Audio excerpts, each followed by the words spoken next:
I'm not going to speak to you today. I'm going to talk with you about some things that I have been fortunate to be involved with over the last few years, thanks to my introduction to this field by Wendell Stevens and Jim Lorenzen back in the 70s. For those of you that may already have heard some of the technical background information that I sometimes start off with,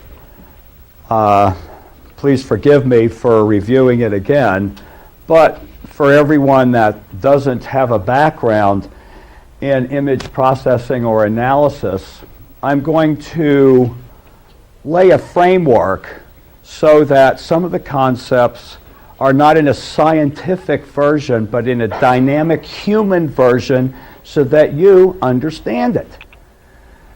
Scientific papers, peer group reviews, I don't do those. In running a company, sometimes it's great that I invented this and Jim Dilettoso invented that. Hey, we did that.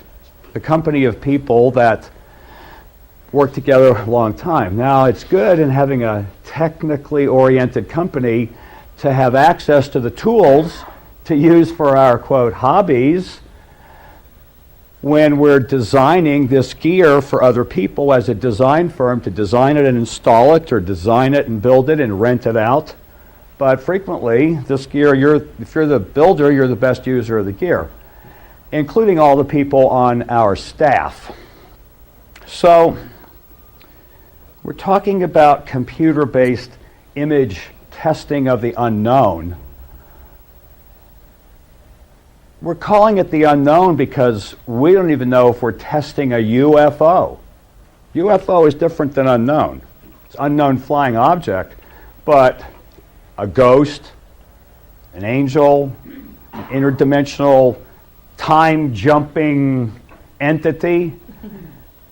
If one of them exists, probably another one of those exists, and they all follow same rules for interdimensional time hole jumping from life to afterlife, one place to another. I laid this framework out for you as a place that I view as possibilities that exist and must be part of the explanation, part of the analysis, part of the open-mindedness to let's find the best people that we can to tell us how to use this gear. Let's find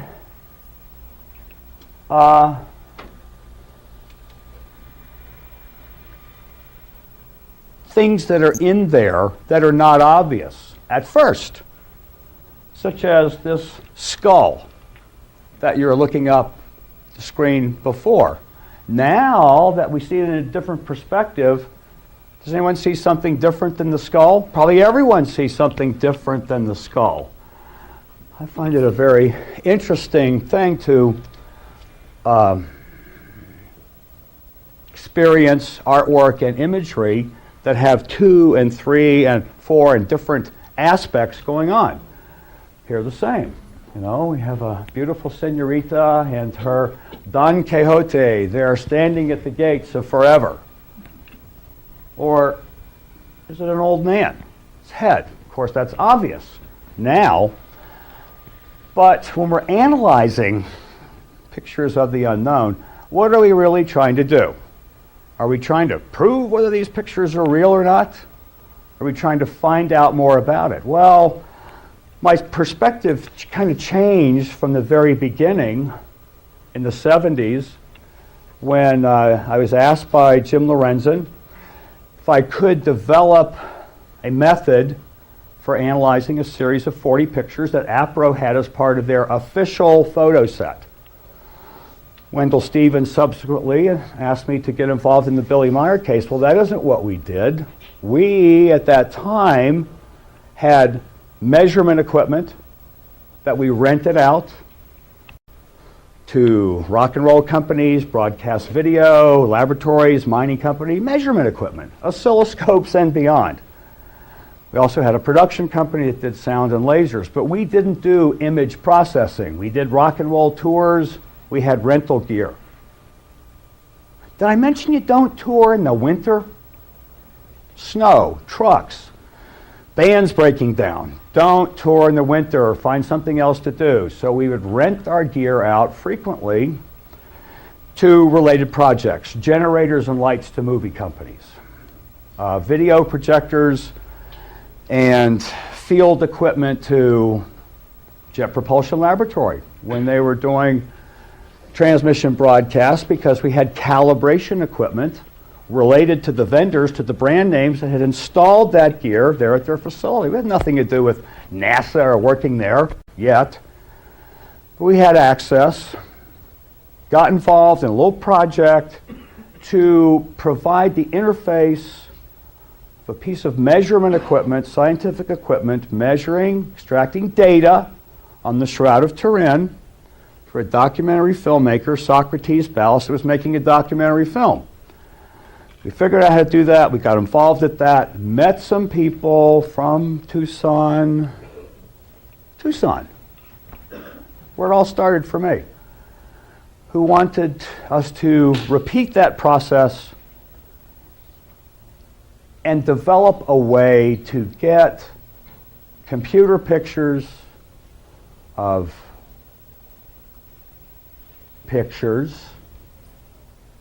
the unknown, which were being transferred into a computer. A miracle was going on.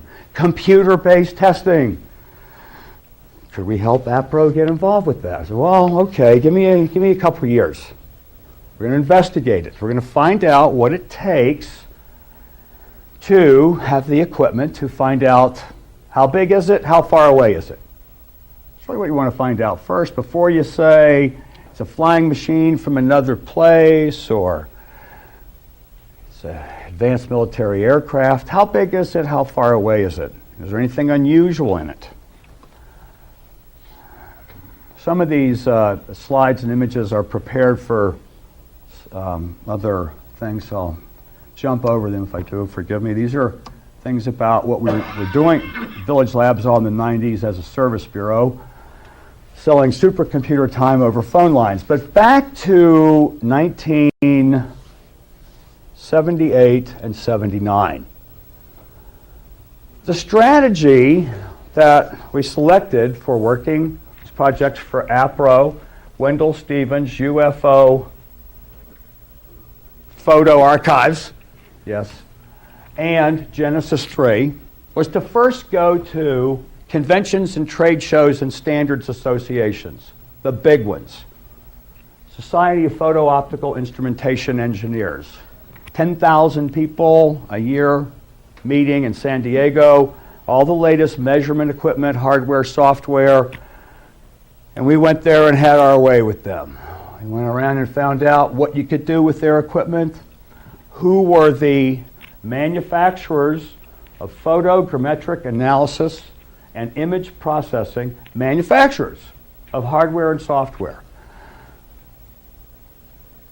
Finding the capabilities of the equipment, developing relationships with these companies so that we could find out who the primary users were of that gear, hardware and software, what they were using it for, what papers had been published about it, so that we could then develop our own method and then have access to that gear by the most appropriate means.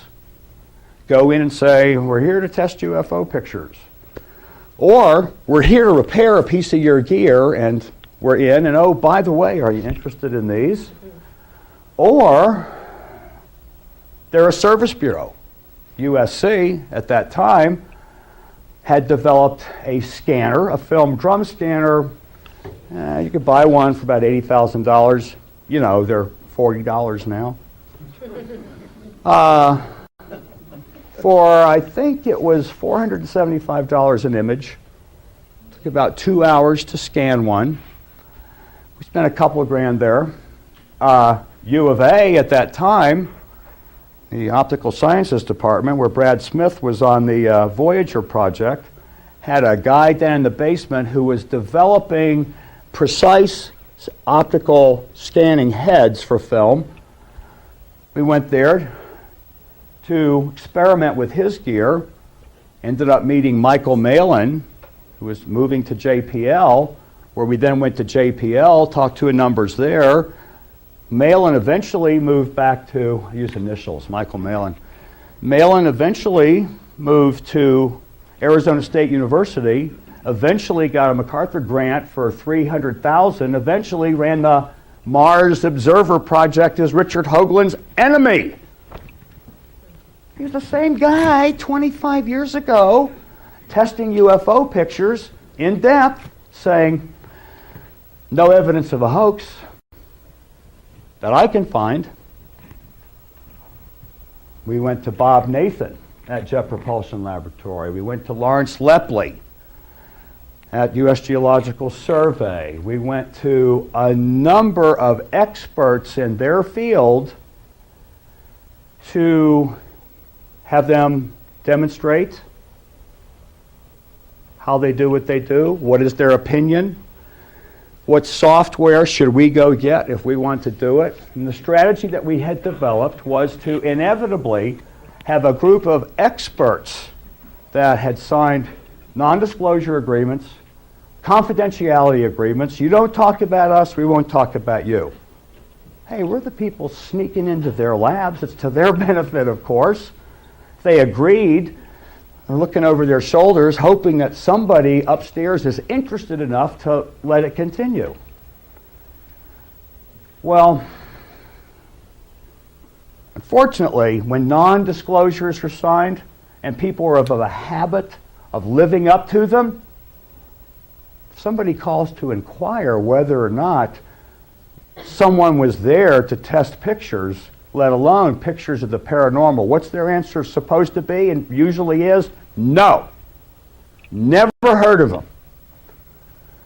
They were never here. And that happened a lot for a long time. But nonetheless, we continued, and generally speaking, the processes at the time was to use a microscope, look at the film grain, a microdensitometer to measure the density of the film, the thickness of the exposure, so to say, a video camera, because that's what was going on then. Ground Saucer Watch and Bill Spalding were the people doing computer testing by taking a photograph, holding a video camera, black and white video camera, at the right distance where it's, quote, in focus, getting it into the computer and running software that was developed for measuring cracks in metal. Cracks in metal. And it's now showing the string holding up the scale model. Proof. Are you kidding me? Are you kidding me? I'm saying, looking at this and going, wait a minute, this guy shot a Polaroid photograph or took a print of a print and scanned it at 400 to 500 lines, depending, across the entire image, not per inch, across the entire image, and has it in a computer and found a string? That was believed to be the standard law of testing UFO pictures for about, you want to tell me how long did people believe that? About 10 years that you could do that. So as we're involved in this, we're going, wait a minute, this is weird over here. These people believe things about testing and have authorities that is dangerous to believe that. Let's proceed unaffected by that because we want to know. A spectral or spectrum analyzer in film was a standard stock and trade part of examining a negative. Then, looking at red, green, blue, or cyan, yellow, magenta, if you were going to print, and having information about that. Scanners, back then, difficult to get at and use, but did it whenever possible. All of it to get data, numbers, to use a computer system and apply the software and determine things about it as we developed a repeatable process over and over. For example, some of the things that you may not know that we did was look at the film grain. Everyone says, yeah, let's look at the film grain. That'll tell us stuff. What the hell's it telling you? Compared to what? Where's the normals? Where's the data? Well, Kodak, do they publish something that says what it means when you look at it? There are people publishing in UFO magazine, electron microscope, picture of the film grain. Doing what? We couldn't find out. We developed something. If you look at the film grain out here in between the sprockets, it's going to be different than the film grain and the patterns in there if two images were superimposed on each other and the film grain of one batch transfers ever so minutely. It's a different pattern than here. Determining that it's a different pattern required some software that, again, we had to find. That was in what was called the Library of Image Processing Software, LIPS.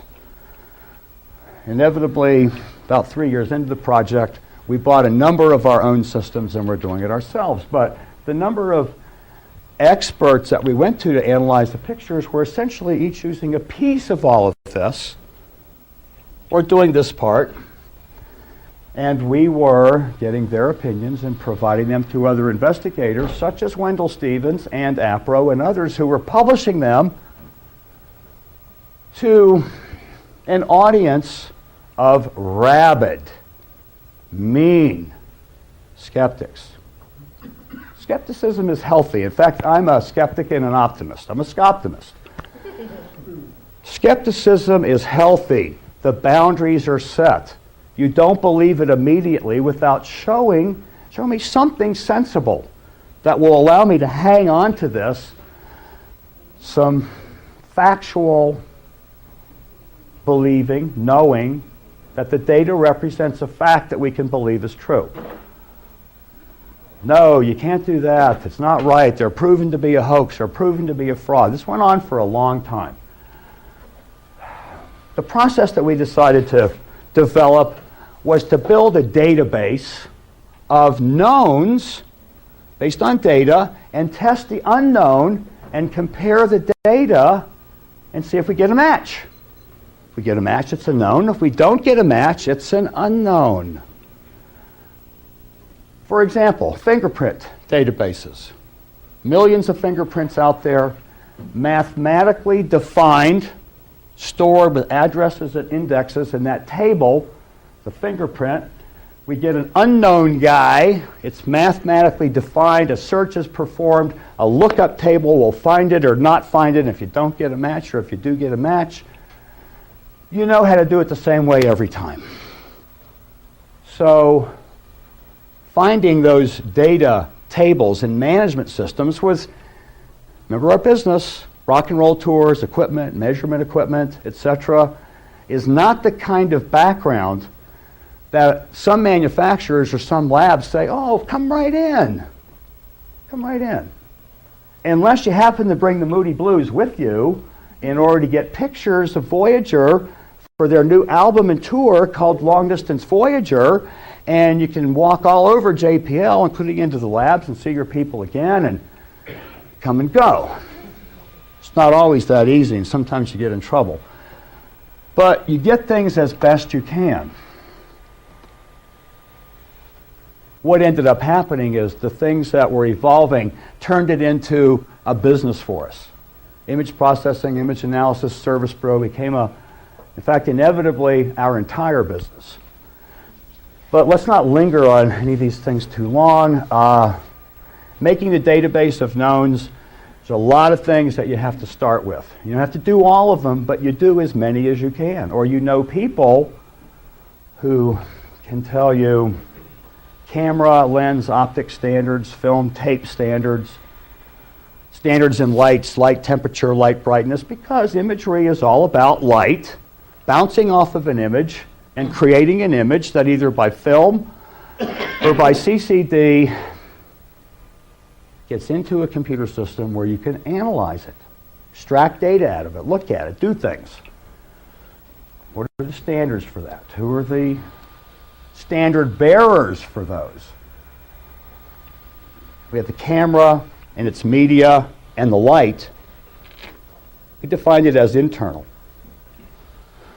In database of knowns, we define natural phenomena, aircraft models, special effects, and hoaxes as external to the system. Lens, f-stop, depth of field, lens flare, density, etc., etc., etc. That's the box, the light, the image. Natural phenomena from atmospheric mist to stars. Defining a database criteria by looking at, in the imaging databases that were of interest to us, what were the things that really made a difference? How many objects are there? Be divided into regions, but turning a picture into a stained glass window or a paint by number kit. Edges and areas inside of it. Curvature to objects. How bright is it? What about the color? There are specific software programs and definitions to be able to get that information extracted, defined. And sometimes it's very elusive. As we discovered once we were in a service bureau in the 90s, things like shinier, brighter, more colorful. Descriptions that the art director gives to the director, that gives to the engineer, that gives to us concerning rendering. We want it brighter. Well, what's brighter? What do they really mean? Do an exercise for a moment. Over here, film. 16 millimeter movie film, shot on film, in a film projector, projected on that wall. Over here, film, it's been transferred to videotape, so this, with a video projector on that wall. Let's define some differences between it. Anyone have any differences that might come to mind? Film and film, what's it look like there? Video, video projector there. Words, adjectives. Okay, on which one? Well, between the two of them, okay. Anything else? Brighter. Brighter. Contrast. Contrast? What's contrast? A ratio between the brightest bright to the darkest dark. Well, whose dark is darker? Whose bright is brighter? Whose lines, whose resolution is finer? Who has more colors? Someone can look at it, and after a while, learn to be able to look and know, and be able to say. But trying to define that verbally, let alone mathematically, is elusive. And being immersed in the field is one thing. Being an interested party and a dilettante in the 80s was more difficult, but we had our ways. We had Alice Cooper in the bus. Database standards. Individual components. There are standards that are recognized as my black, as your black, white, red, grain, media, processes, and there's various organizations that you go to. The database models that we liked back then, and has continued to evolve, fingerprints and blood. Pathology, fingerprints. Databases of knowns versus unknowns. Now, pathologists used to have a real hard job. Look at it under a microscope, trying to memorize about 30,000 things it could be and look it up in a little picture book. That was a long time ago. It's gotten better. Defining it mathematically became part of the way that it was stored, as has the Genome Project, biometrics, facial recognition. Is this a terrorist or a cook? We like that database system. And it was available as part of, quote, public domain through NASA's Cosmic Software Center in Georgia under a project developed at Cornell University, which was used successfully. We started to hang our hat on that software as we got involved in finding out what the standards were. Standards. For us, it was the Audio Engineering Society, the Society of Motion Picture and Television Engineers, IEEE, and SIGGRAPH. Hey, that's a real good start. It's like some of the big ones. As time went on, we're testing pictures. It's become part of our business. We're even testifying in court as expert witnesses, as I have done personally a number of occasions over the years in murder cases, two in particular involving videotape shot at night of a group of people, all of darker color, who jumped on a guy and killed him. Which guy killed him? Prison surveillance video. So we have days before and days after to look, but there is a lot involved in that. So the processes for handling evidence and testifying in court, I made some errors the first time or two doing it because I just didn't know. Then we got involved in joining some standards associations, in particular an association of forensic examiners and video forensic examiners. Follow those procedures and agree to go by the principles of ethics.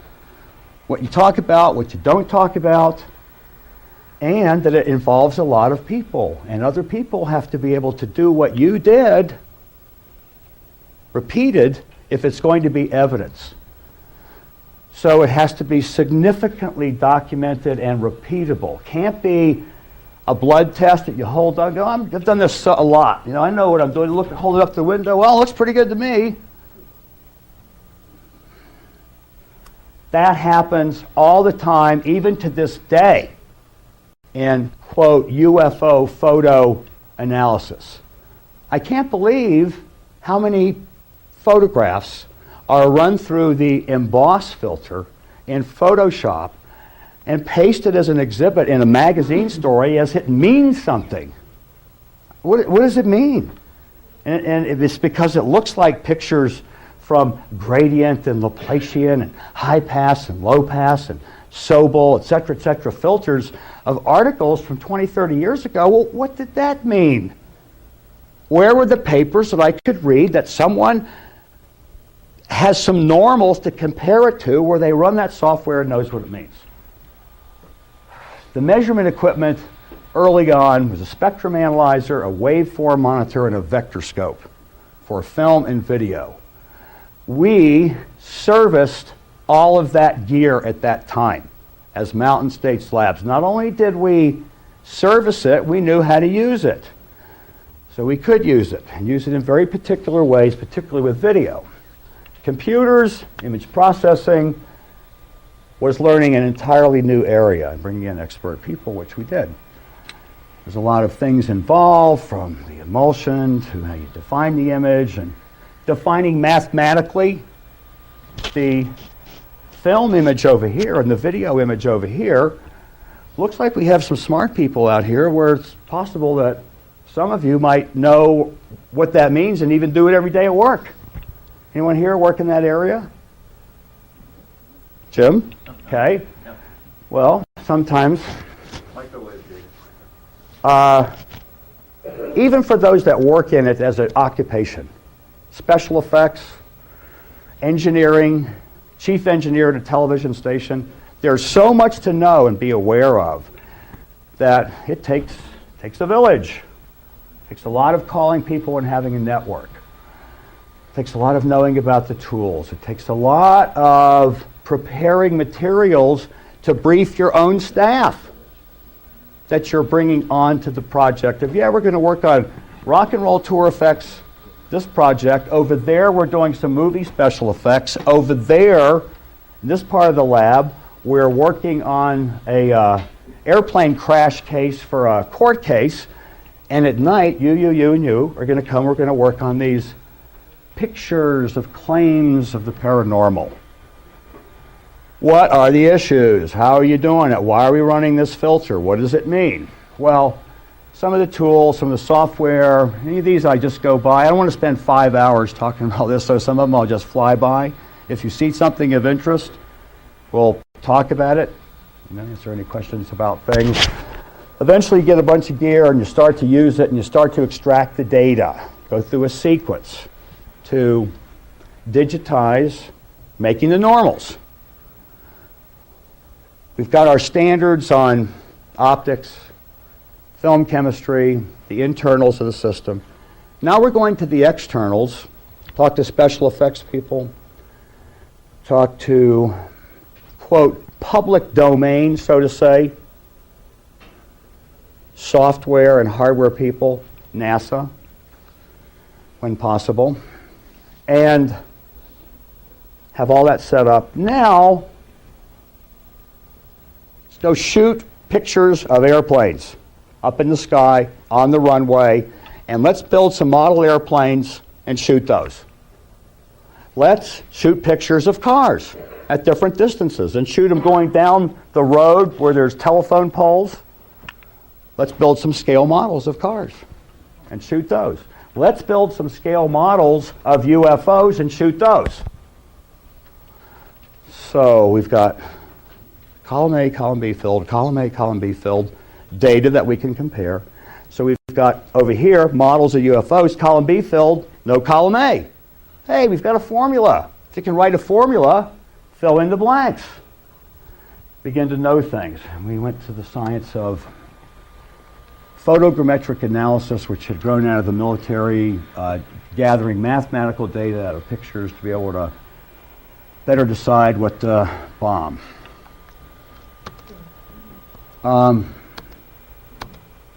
This is some of the real important things. Of course, an understanding of special effects and computer-generated imagery was real important because things were either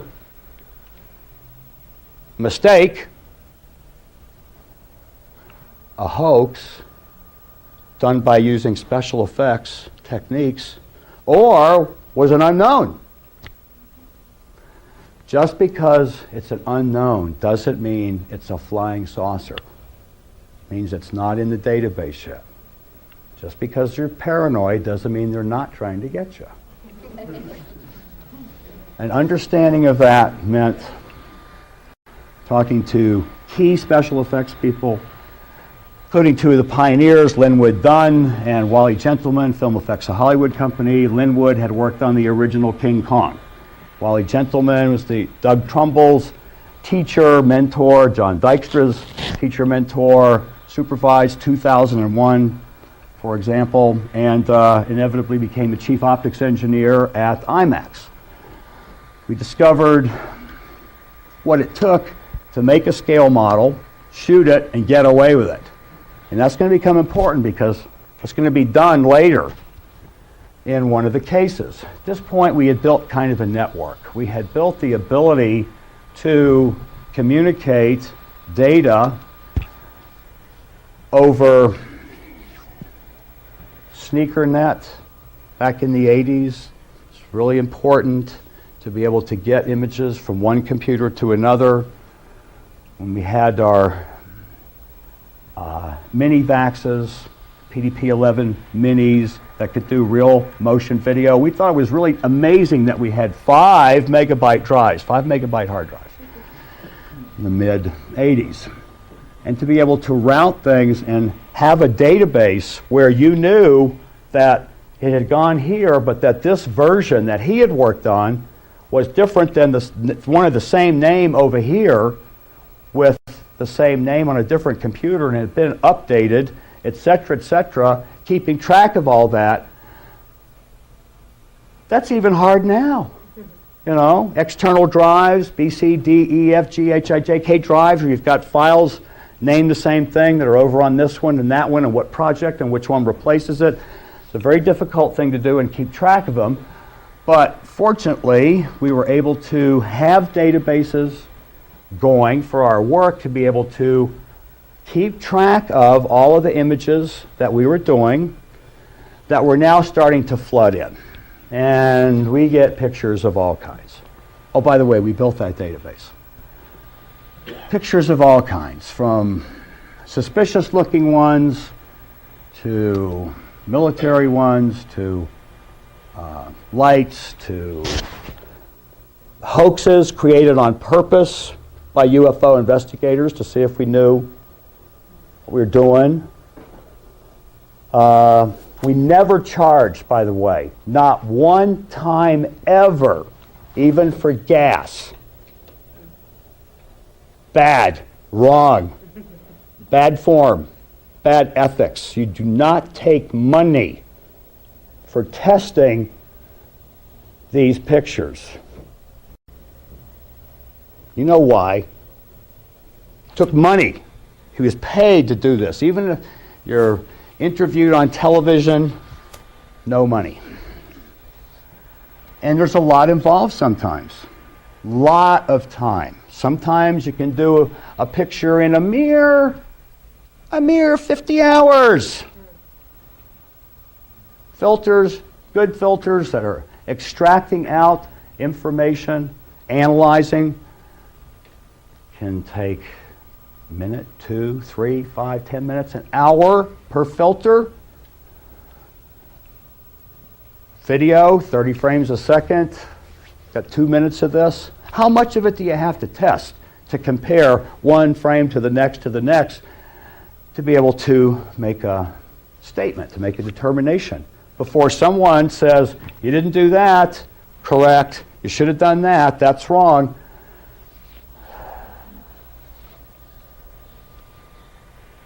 For example, lights in the sky, bright lights in the sky, wiggling and moving around.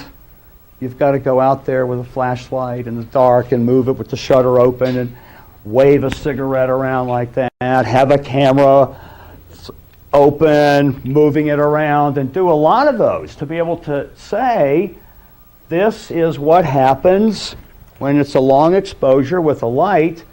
And is the camera moving or is the object moving? And what does that look like? And the leading edge and the trailing edge and a bright light of an object behind the trees. Optically, what happens when a bright light is behind a tree to the edges of the image of the tree in real time and space versus a digital overlay versus an optical overlay, making maps. And there's a lot of issues. Sometimes they're just flat out obvious. But because it's obvious that there's something wrong with that, different than, it's not the typical kind of thing that we have in the database. It's not the typical kind of thing we've seen before. We have to define what it is, what it isn't, how the object is illuminated and positioned, and the relationship of the edges to each other and the rest of the field. This is a glass lamp top, merely internally illuminated by Bill Hamilton and others at MUFON in Orange County to just see how long it would take. From the time that I first looked at the image, which Bill said, as soon as you get the image, call me. So they could start their watches running. Did it take me a while? Did I say something right away subjective or something right away objective? Took about 10 minutes to define mathematically why we believed it was a 18 to 20 inch object, internally illuminated, and to get a concept for them of what we thought it was, of what illuminated here, this side is lit up, the rest isn't. Would any of you looked at that and thought that was a real flying machine? Everybody kind of could tell, right? Okay, but why? What would you say? How would you know? You got to say something. What is it? Ah, this machine. Saw a lot of these. How many people know what that is? Everyone? Just a few? Not everybody? Because you don't know what's been missing. This is a classic of a hoax done by a one-armed farmer in Switzerland that rides his bicycle out with a camera stuck on infinity that he can't adjust and goes out by himself as people up on the hill watch him, and he trots out, goes and meets them and takes the pictures and comes back, and they go with him and turn in the film and process it, and it's been proven to be a hoax. You all knew that, right? Yes, it's been proven to be a hoax by Cal Korff. Proved it to be a hoax. Not one scientific paper was ever published on the methods used to prove that the Meier case is a hoax. Michael Malin, JPL, this guy, that guy, Lawrence Lepley, tests, quotes, reports, demonstrations of what they did was not enough. They missed it. This guy with an Amiga. And mystery group, Bill Moore, some others working together, prove it the Meier case was a hoax, and it became truth. And it was republished, and then it was republished and republished. It's now in the world's greatest UFO hoaxes as the king of the mountain. Based on what? Rumors, lying. It makes me like not want to know you people. Not you people, I'm saying, sorry, the UFO community. The Spanish Inquisition, you can just see some of these people with those, remember those black hats on that opened up at the top, and they were up there saying, she burned her at the stake because she made mulligan stew too quickly. The Meier case was really interesting because a one-armed farmer had hundreds of pictures that he willingly provided the negatives of in his film and his metal samples, which, like we had done before, we went to the top people we could find. That's important, the top people we could find. Because as if claimed later, Wendell Stevens, Lee Elders, Billy Meier, and Jim Dilettoso were part of a major hoax to create this lie and turn it into a media project. God, we must be really good. If we can hoax something that we can convince some of the top people in the field that we have analyzed it, and no evidence of a hoax, pretty good. Well, we're not like that. But we'll get back to that case in a minute. Many other cases, similarities we would find, separated by years and years, and we begin to find interesting relationships in ratios. Nothing else. Guys made a mistake over here in Australia. Guys made a mistake in Borneo, separated by 25 years of taking pictures of things that are all but identical aspect ratio. The ratio of the height to the length, to the ratio of when does it kind of peel off and start to look like a cigar. When the picture's moving and we have kind of a fuzzy edge out to there and kind of a fuzzy edge out to there and kind of fuzzy down to there, okay, let's measure fuzzy to fuzzy.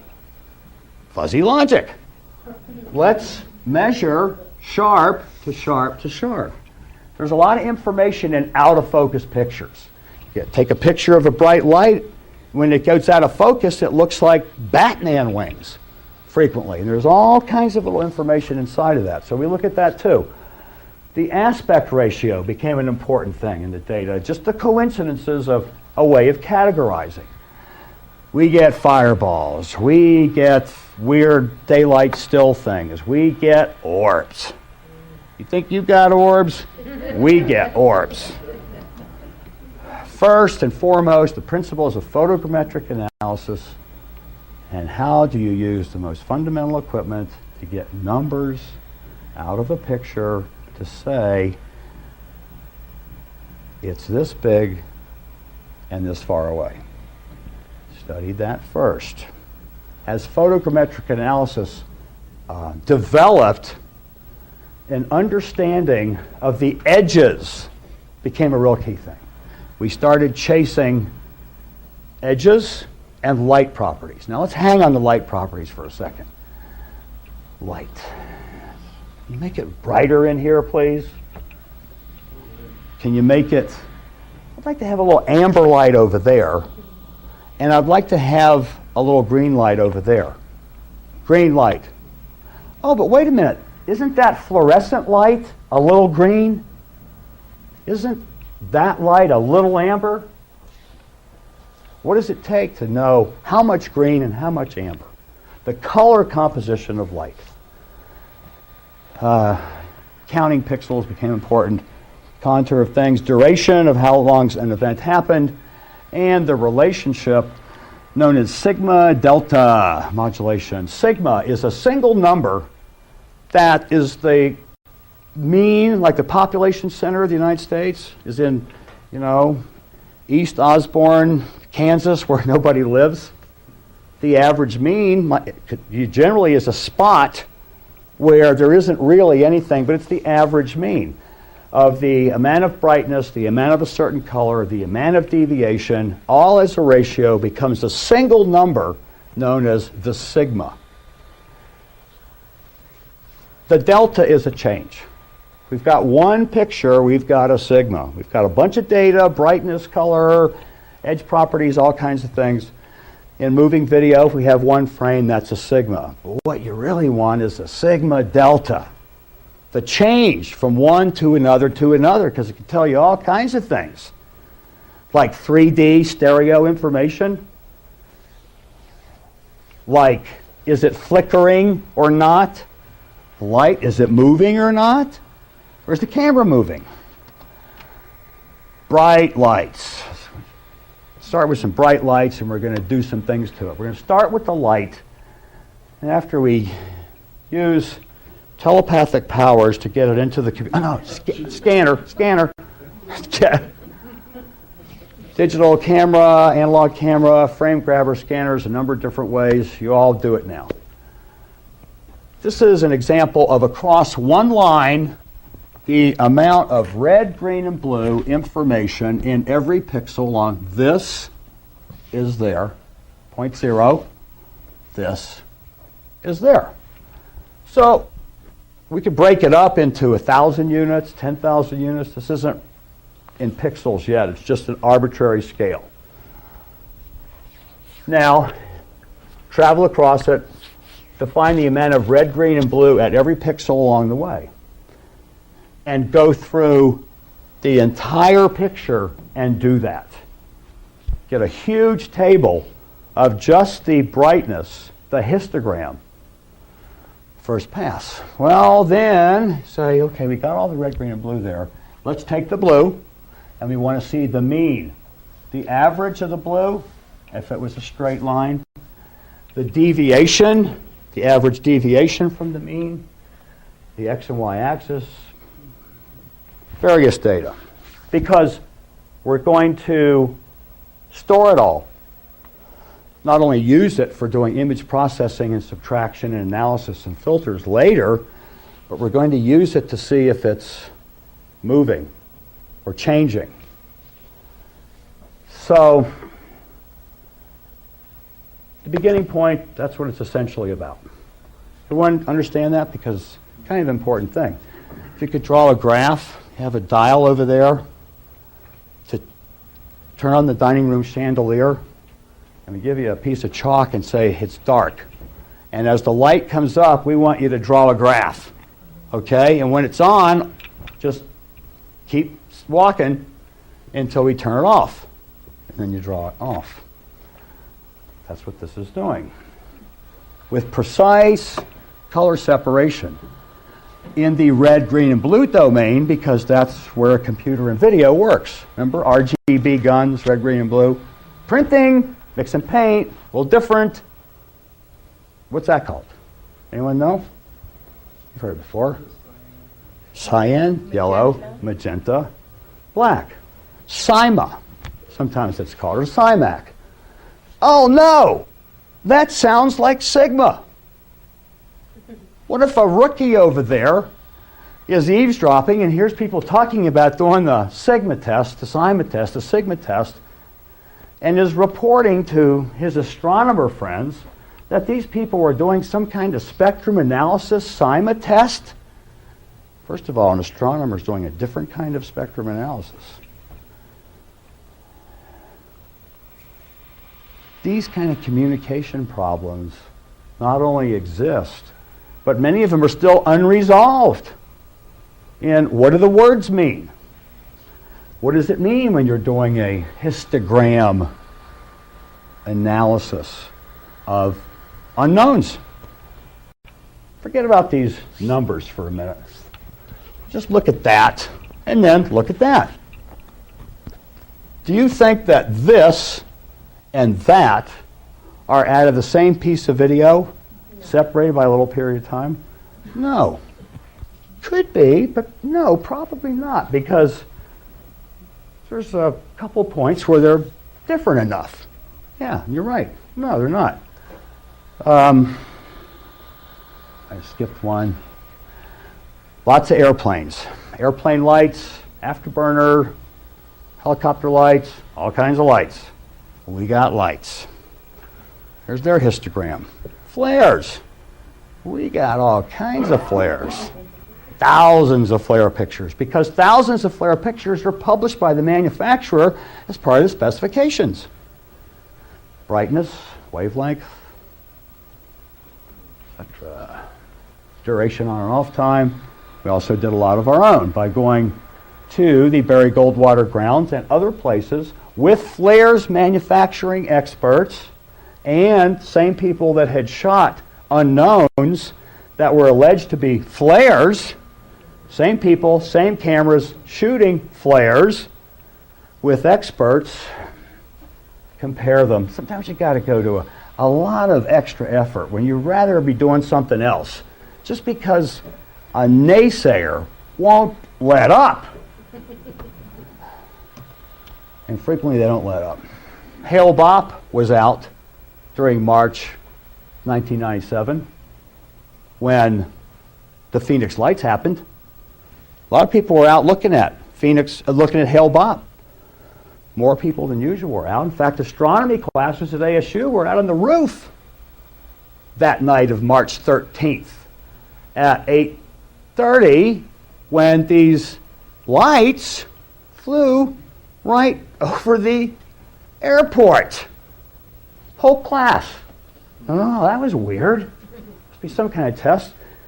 They went in, they came back out. They went in, they came back out. Little did they know that the reason that they were seeing them again at about 9:45 was because they had come down to Tucson for a little visit, reported by witnesses, turned around and gone back.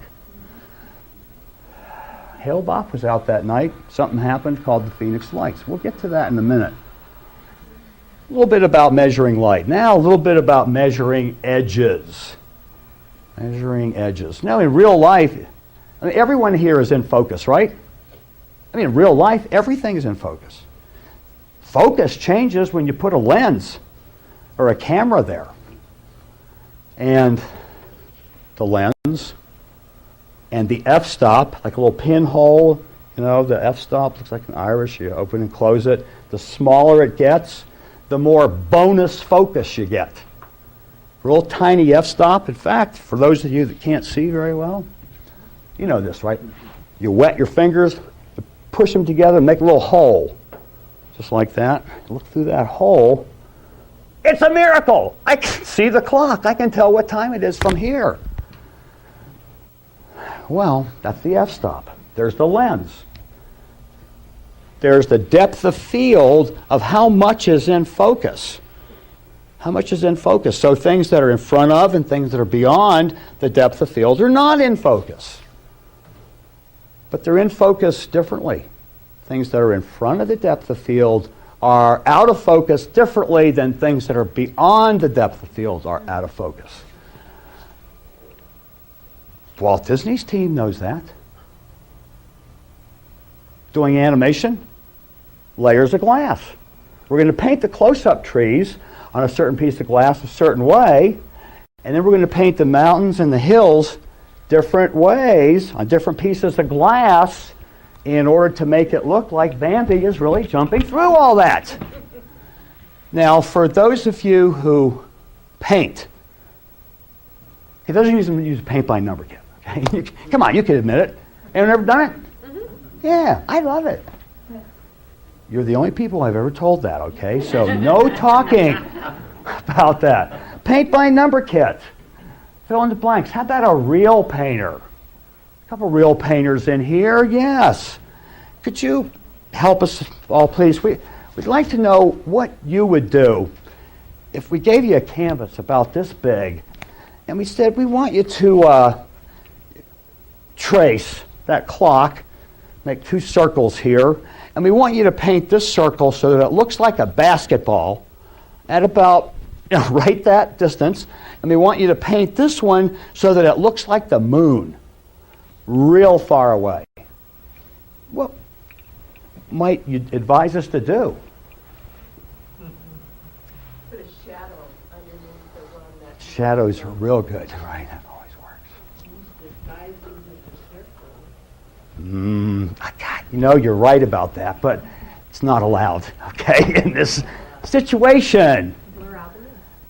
In this situation, first thing that you do, change the properties of the edges. As the Renaissance School of Painting and the guilds had some of their secrets about once you do that, little dips over here with one hair. You're going to dip in it and you're just going to barely touch it. And you're going to make that one able to look like a Renaissance stone ball, okay? That big, that far away. And this is the moon.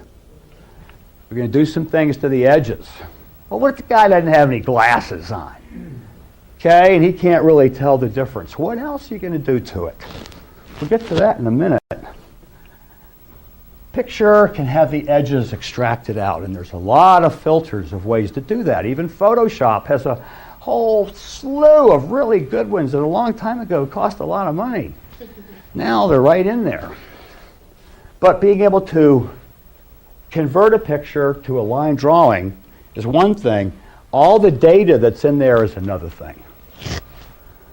And computers are very useful for that, for being able to really look at every little edge and say, hey, wait a minute. That edge looks like it's got a little purple in it.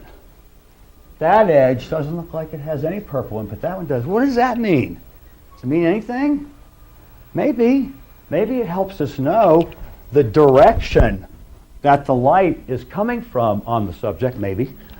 Maybe it tells us something about its skin tone, the light on that. Maybe this, maybe this, maybe this. Propose a hypothesis. Propose tests that you can do to seek what it means. Gather that data, put it all in place, and use it as a business. We turned it into a business. Movie colorizing. American Film Company won the contract in the 80s to convert black and white movies into color as a combination of edge detection and a paint by number kit. Of course, sometimes all the edges weren't filled in all the way. So you had to have other layers of ways of filling it in. Sometimes it looked like a cartoon because it made it all one color. And it's not really all one color. In real life, it's all one color, but because of the lighting, it's divided into segments along edges, like longitude and latitude, that help us predict information about an object based on its edges and its grayscale. So if we're going to make an object look like a basketball and one look like the moon, we might change the number of segments that are in our paint by number kit.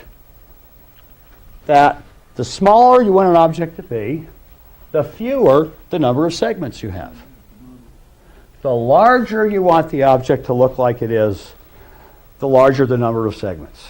Therefore, the larger the number of shades of a certain color combined with the properties of the edges define first general rules that the cruise missile uses when it's going along to see if that's a tennis ball coming at it or the thing it's supposed to blow up.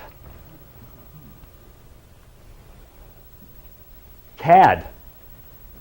We're going to make an airplane.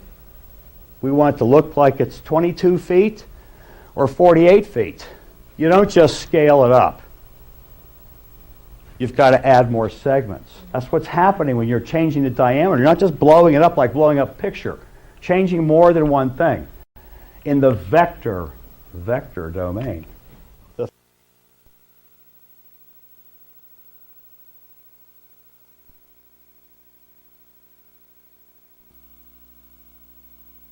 The effects guy I told you about, Wally Gentleman, he made that for them.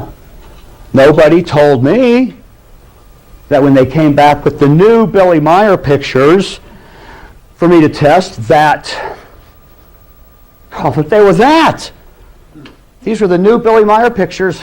Oh, and did I mention that they were set up to embarrass me because they had a documentary film crew there to cover my results? And takes about 10 to 50 minutes. It's 52.25 minutes, depending on your processing speed, to determine that it's a scale model. Some things are almost so obvious that we don't even have to measure it. And that see how it looks kind of all like it's one color? You know, smaller number of segments. Whereas this one's got, you know, all kinds of things going on. It's got highlights and it's got a patina, okay? Well, can tell. I can tell, you can tell. You can take a picture, it's not scientific, but it's good enough for you to find out more. Scan it in, get a picture, take it into Photoshop. Use one of the filters for contour. Color contour or edge detection, or you'll find the one that you like and move them around. Do it on a little model airplane. Photograph, Google toy airplane, Google TWA airplane. Do that to them. You'll see that. Just like a painter can see that and knows how to do that. You know, if we would have taken a few painting classes, we could have saved ourselves 10, 15 years. Stuff. Position, motion analysis. Are we moving? Are they moving? What's going on with position and moving? Now, that's a harder one. It's a harder one. So let's use the Phoenix lights, which you're all somewhat familiar with, just as an example of a couple things. Get everything about the people driving them, right? No, we'll know nothing. Let's know how to concentrate. They're going to be over there. They're going to be over there. My personal view is that as time has gone on, I came to understand what I wanted to get out of understanding about testing and analyzing pictures.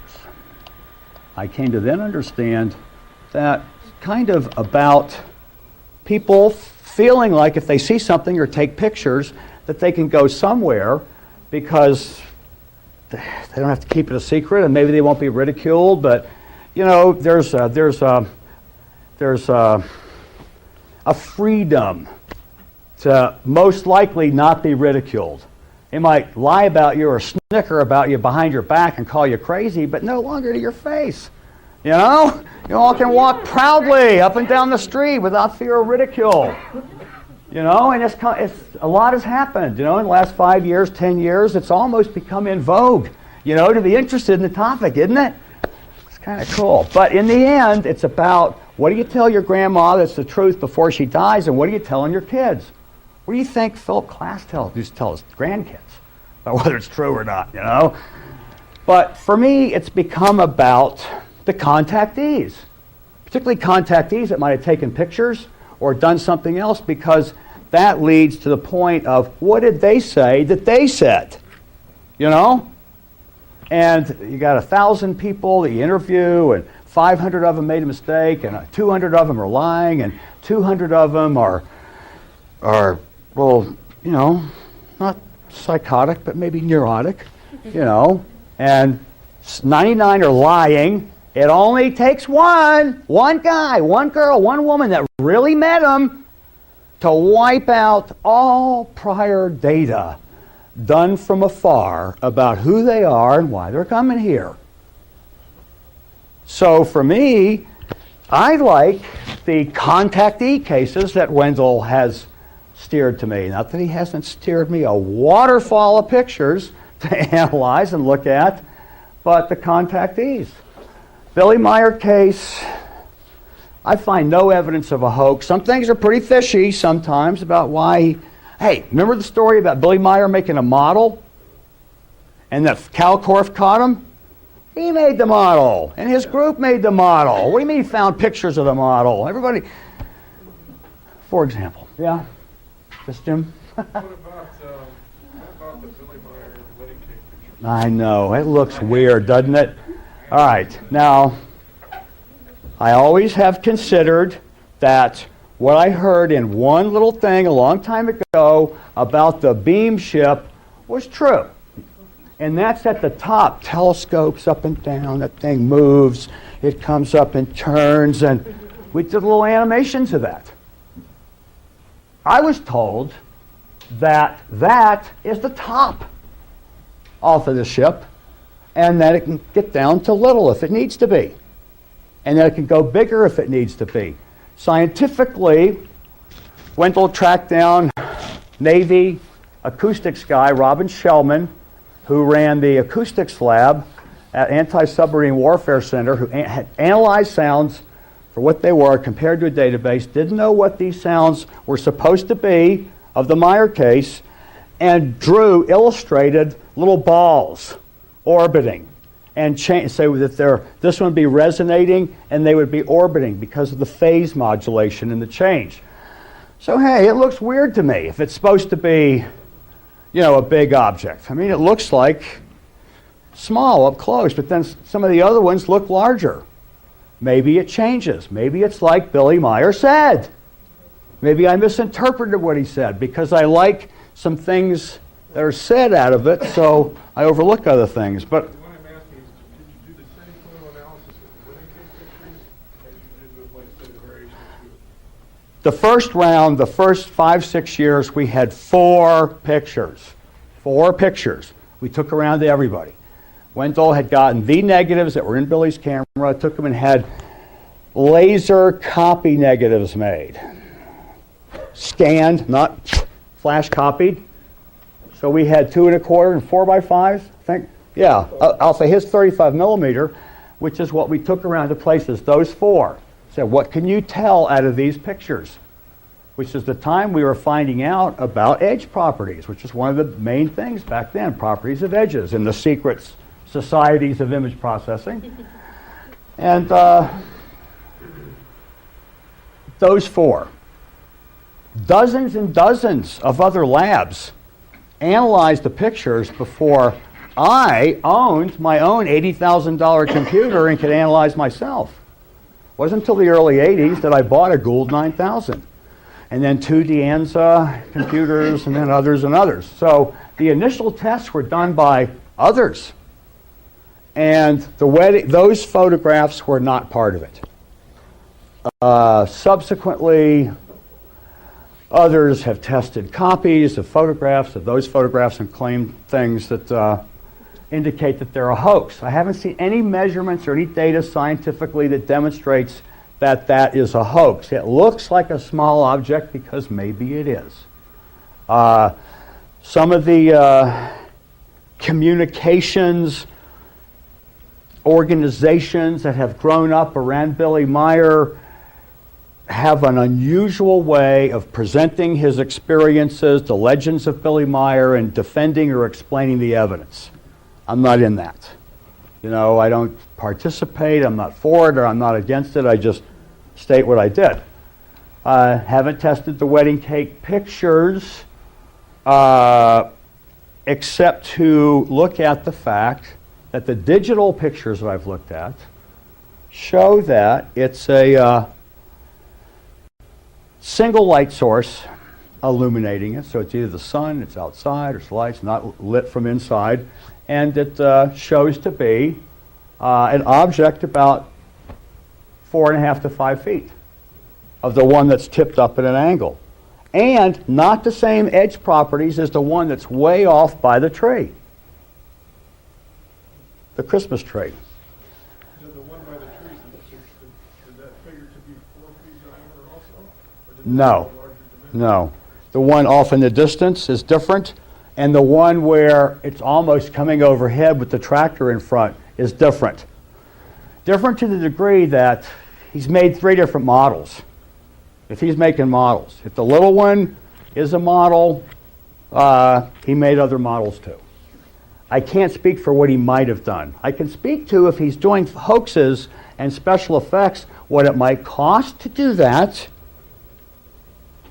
How would you do it? Beam splitter, overlay, this way, that way, make the model. How many people you have to have helping you? What supplies do you need? And that's an interesting exercise. That people that claim it's a hoax, I have yet to see one budget for it, or a bid. A lot of opinions, I might have about certain things, but I really have tended to try to stay nested in the data, the testing, what we did there, how others can do it, and then what I'm interested in and may believe is another thing, On the different case, on the Pompeii case, Time. we're going to run out of time. Oh, we are? I thought it was 5, he said. That I was going to go, okay, I can wrap. I've finished going through these. Yes, the plan is to take a break for just a couple minutes, stretch. We're going to set up an audio, and Wendell is going to talk to you about a case that is particularly interesting and fascinating to me because I met the guy. Richard Miller, who I met